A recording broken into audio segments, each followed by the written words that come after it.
निदर्शनास सुद्धा बसलाय। अनेक नागरिकांच्या घरात नाल्यातलं पाणी शिरले, त्यामुळे नागरिक त्रस्त झालेले आहेत आणि नगरपंचायतीने परिसरात नवीन ड्रेनेज पाईपलाईन सुद्धा टाकलेली होती। मात्र हे काम निकृष्ट दर्जाचं झाल्याचा आरोप आता करण्यात येतोय आणि त्यामुळे पहिल्याच पावसात नाल्यातलं पाणी अनेकांच्या घरात शिरल्यामुळे नागरिक त्रस्त झालेले असून नगरपंचायतीच्या गलथान कारभाराबद्दल त्यांनी संताप व्यक्त केला।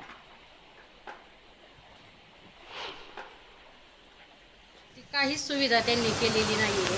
नाली वगैरे काही बनवून नालीचं काम त्यांनी काही केलेलं नाहीये आणि आता हे 2-3 पाईप टाकून दिल्यानंतर ते सगळं पूर्ण पाणी रिटर्न आमच्या घरामध्ये आलेलं आहे। तर माझे 3-4 रूम पूर्ण पाण्याने गच्च तुडुंब भरून गेलेले होते।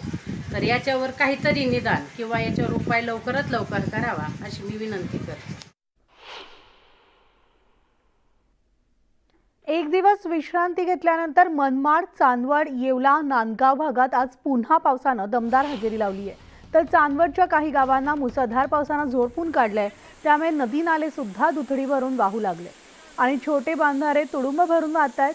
द्राक्ष बागांमध्ये सुद्धा पाणी शिरल्यामुळे बागांचं खूप मोठं नुकसान झालंय आणि मनमाडच्या खातगाव इथं शेतात काम करणाऱ्या एका शेतमजुराच्या अंगावर वीज पडल्यामुळे त्याचा मृत्यू झालाय।